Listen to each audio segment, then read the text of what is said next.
Hello YouTube, it's Ryan here with Hobbies and Madness again, and today we're doing a year review or year in review for Savage Sword of Conan. So I'm going to talk about the series, I'm going to talk about some of the stories, and I'm just going to tell you kind of the key points that I kind of feel about the first year of publication. The next year starts in a few days.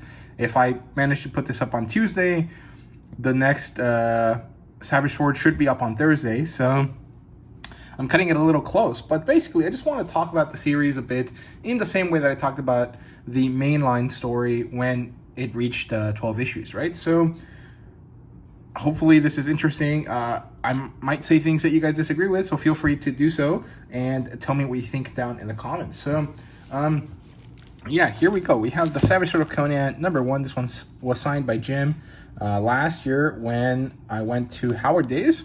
This is a Joe Jusko cover. This first one has a bunch of creators here, and this is probably the biggest one. This is 80 pages compared to the 64 pages of the other ones. Here's Savage Sword #2, and #3, #4,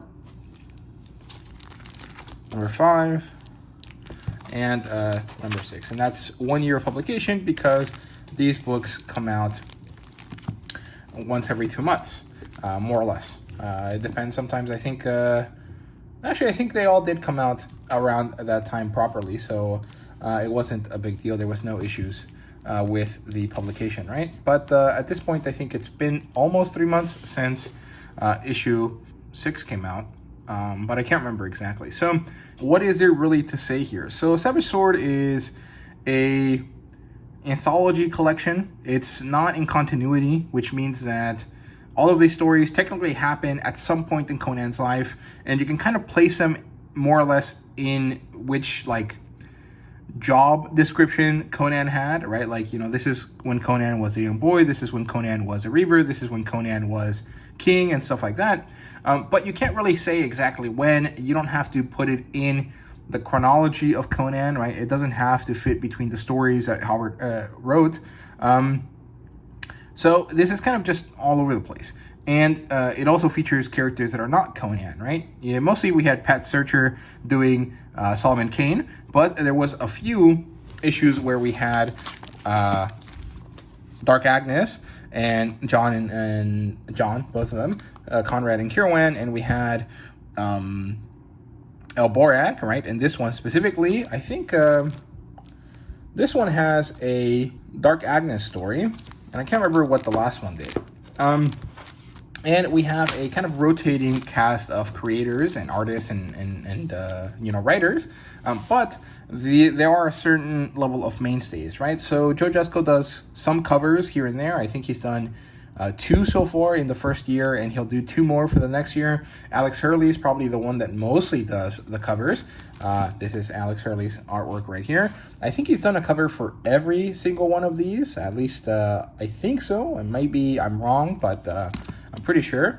We've had Dave Dorman do this one, which is probably my least favorite, which kind of sucks, but because I think that this is a very interesting composition. It just doesn't really match what's inside the book all that much, right?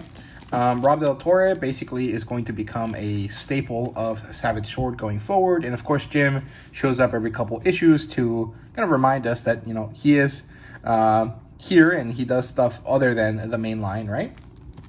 And there's no colorist, but there are usually letterers here, although I'm pretty sure most of the time it's Richard Starkings. Sometimes I think it's Tyler Smith and 1 or 2 other people here and there. And it's been pretty enjoyable, broadly speaking. I have no true complaints about the content in terms of, like, what we're seeing inside the stories. The stories are good, they are enjoyable, they are accessible and easy to understand, and still fun and snappy and cool, broadly speaking. But there are some issues that I've had personally with some of the choices made to the physical object of the series, right? And I mentioned it in every review, so some of you might want to skip through this, but basically, I think that there's a few ways that we can make this better, and a few choices that were made that I don't quite like. So first of all, this is in black and white. That's perfectly acceptable. I don't really mind. I actually think it's cool and interesting to have black and white Western comic books, because they're kind of rare nowadays. But the choice to make this newsprint is one that I still dislike, because at this price point, the newsprint feels cheap, and it also makes it harder for you to enjoy the artwork because most of the time the printing is pretty muddy. Even with some of the advances that they've managed to make in making that less so, there are still kind of some situations here and there where the muddiness comes back, where the lack of sharpness is noticeable and kind of distracting in some cases, right? Mostly in the first three, but some of the times in the later ones, it does happen still. And so that's kind of an issue here. You know, if I went back, I would have preferred them to use normal comic book stock paper, but printed in black and white. I'm sure it would have probably cost the same anyways, because I'm not really sure why this costs so much more, unless the reason is because newsprint is so unused nowadays that it actually costs more to have it, you know, than it would to just have normal comic book paper. The price is pretty good. $7 is really accessible, very good. And compared to some of the other magazines that are in this price point, like Shudder, like Vampirella, like Vampiress Carmilla, Vampirella doesn't really come out, but you know, kind of in that vein, that also costs about the same you know, amount. This is a better proposition because there's more pages. The stories are much more in line with traditional published comic books. The group that we see here are all more or less high-level comic book artists and writers, and so the stories, the art, and the writing are all more or less top-notch, right? You know, your mileage may vary based on your taste, but broadly speaking, it is quite good. And so I really am happy with this product overall. There were just some hiccups with the physical aspects of it. The artistic value was pretty high. I didn't really have any major issues, you know, besides some, you know, preference things here and there. Like in Savage Sword, I think that the art style that they used for Dark Agnes was fine because I like anime, but it was not necessarily something that appeals to the broader demographic that reads this title. In this one, the artwork by Richard Pace is interesting, but it feels a bit too ugly compared to some of the other art styles that we've seen. Here, having Roy Thomas do the foreword was really great. I really liked it. Fafner's artwork is very nice, but due to the muddiness, it came off quite ugly. And let's see if I can think of any other things to say about anyone here. Nord's artwork was really awesome. Qua's artwork was odd, but to me, pretty enjoyable. And I think that was a story that had no dialogue in it, which was pretty interesting. Jeff Isherwood is a very good artist, but I didn't like the way that he drew Conan in this King Conan story, because I didn't really like the almost like Middle Eastern, kind of like Rus Viking, kind of like Byzantine Russian type of vibe that he had. I don't know how to describe it, but everyone else did a pretty good job here. Jeff Isherwood's art is actually really phenomenal overall. It's just the character choice was not my favorite. And then the version of Dark Agnes that they used here, or the art style that they used for her, in this case was fine, but it wasn't necessarily my favorite. And so I think that there's still some work to be done with the selection of artists here and there in some cases, just to make sure that there's more cohesion and kind of styling that works throughout all of the characters. I mean, I think Conan has a lot more variety possible to him, whereas Solomon Kane probably doesn't have as much, and Dark Agnes definitely doesn't, although she is a character that is less known, and so she should technically have the most variety possible because people are willing to accept it, since they don't really have like a clear picture of what she looks like in their mind. I think that her tone is different enough from everything else that we see from Robert E. Howard that it's kind of hard to figure out what exactly to draw her in or what style works best for her. And so I hope that they continue to experiment. I would like to see El Borak return in some other ones here. And I also think that Cole should come back in some way, because he was in the main line in the first 12 issues, but he has not really been shown in a while. And I'm pretty sure that King Cole will have his own series coming up in the later half of the year, but I'm not exactly sure if that's true.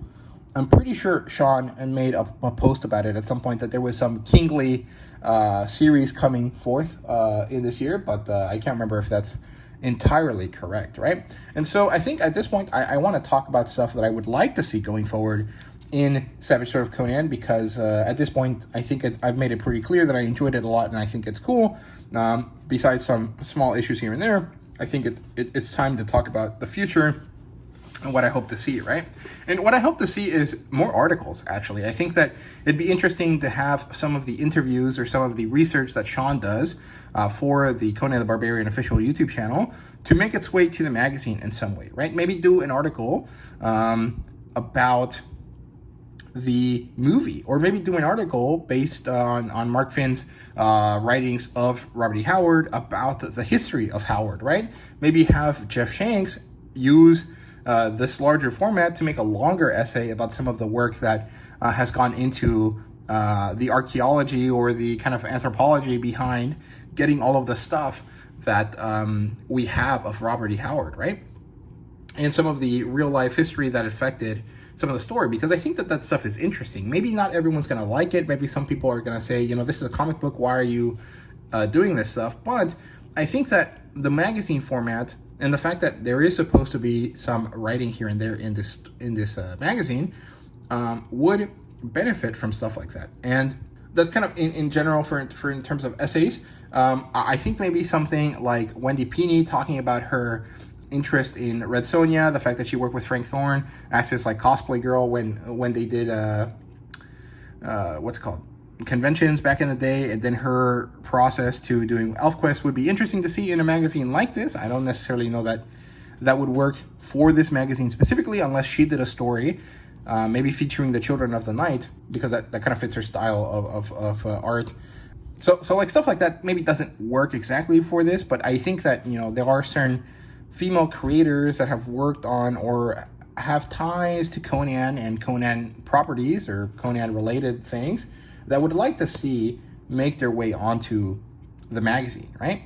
In terms of like teams that would like to see work on this, I think the team that does Barbaric, which is Michael Moresi and Nathan Gooden, would be awesome to see here. Although maybe their tone doesn't necessarily work well for Conan. It might work well for Conan's son, if we decide to bring that character into the stories, or it might work for someone else, right? Maybe a character based on James Allison's history, right?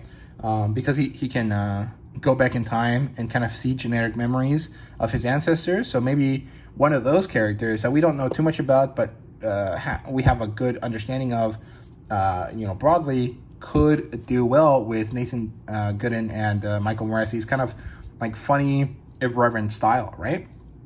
Wendy Pini would be awesome to see doing something here, although her art style is very different from what we think of Conan. I think that using her art style to do stuff that relates to the Children of the Night or some of the more mystical kind of creature type things that we see in Conan would be really cool. Christy Marks, with an X, Marks, would be interesting to come back. She worked on the Conan cartoon. Roy Thomas, of course, should come back at some point. I think he does come back in the next issue.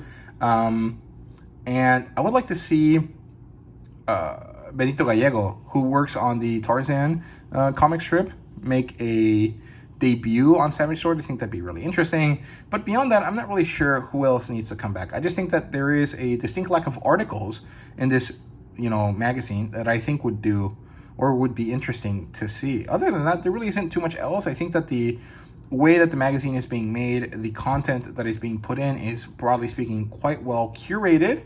I just think that maybe there is...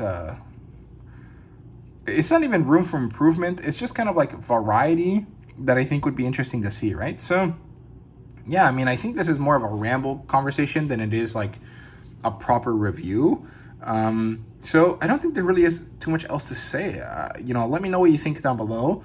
What do you think? What do you prefer in terms of Savage Sword? Do you want more articles? Do you want more stories? Do you want it to stay the same? Do you want changes to anything at all? Let me know down in the comments. Thank you guys so much for watching, and see you guys later.